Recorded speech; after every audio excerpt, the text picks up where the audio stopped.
করি আরএস দেখায়, সিএস দেখায়, এ দেখায়, ও দেখায়, এটা কোনো বিষয় না। বাংলাদেশের লাস্ট যেটা হয়েছে আরএস সিএস সব রেকর্ড দিকে কিন্তু লাস্ট রেকর্ডটা তৈরি করা হয়েছে।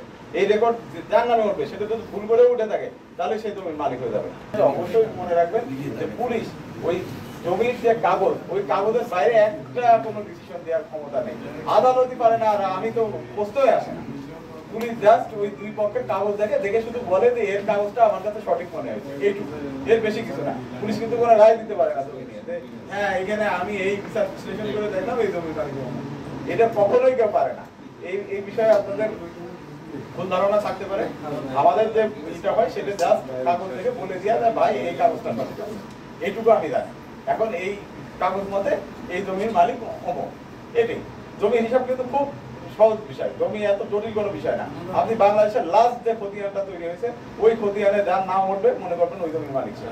এখন যদি সে প্রমাণ না করতে পারে সে আদালতে আশ্রয় নিতে পারে। তার যদি কোনো দলিল থাকে পরবর্তী, হ্যাঁ ওই খতিয়ানের পরে যদি ওই জমি উনি বিক্রি করে থাকে কোনো দলিল মূলে, তখন ওই দলিলটা দেখাতে হবে এই দলিল মূলে উনি বিক্রি করেছে, তখন সেই দলিল মূলে ওই জমির মালিক যাকে বিক্রি করছে সে হবে।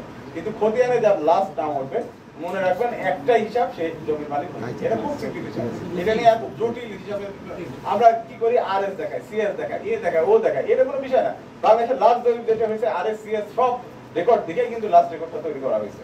এই রেকর্ড যার নামে উঠবে সেটা যদি ভুল করে উঠে থাকে তাহলে সেই জমির মালিক হয়ে যাবে। এবং ওই যদি সে মনে করে ভুল করে উঠে গেছে সে চ্যালেঞ্জ করতে পারে, ওখানে জমি দিশে চ্যালেঞ্জ করার একটা ইয়ে আছে, আপনার ট্রাইব্যুনাল আছে, সেটেলমেন্ট অফিস আছে, ওখানে 2 পক্ষ 30 ধারায় 31 ধারায় মামলা করে সে চ্যালেঞ্জ করবে। তারপর তারা যদি দেখে হ্যাঁ ভুল করে উঠে গেছে তারা সংশোধন করেছে, আবার খতিয়ান সংশোধন হবে, হয়ে গেল।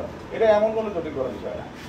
এটা নিয়ে আমাদের আসলে পুলিশের তেমন কিছু করার থাকে না, কিন্তু আমরা বাধ্য হয়ে করি যেন ওই এলাকায় কোনো খুন খারাপি না হয়, কোনো মারামারি বড় ধরনের কোনো ফ্যাসাদ না হয়। আমরা যদি না করি তখন বলবো কি পুলিশ করিনি বলে ওই ওখানে বড় ধরনের একটা খুন হয়ে গেল, এটাই আর কি। যাই হোক, এই বিষয়গুলো নিয়ে আমি আমার অফিসারদের সাথে বলবো, আর বিশেষ করে যে টাকা পয়সার কথা যেটা বললেন এই ধরনের কোনো কর্মকাণ্ড যেন কোনো খারাপে না হয় এটা ইনশোর করা আমি সর্বোচ্চ চেষ্টা করবো। কারণ আমি ওইটা বললাম যে আমি ওই সহজ সরল পথে থাকার অবস্থা, আমি সহজ সরল, আমি কোনো জটিলের মধ্যে যাবো না, সবকিছু মানে একদম খোলাসা। আপনারা একদম ওপেনলি আমার জিজ্ঞেস করবেন, আমি ওপেনলি আপনাদের বলবো, কোনো কিছু লুকোচারা বা ওই যে গোপনীয় কোনো কিছু থাকবে না, সবকিছু ওপেন থাকবে।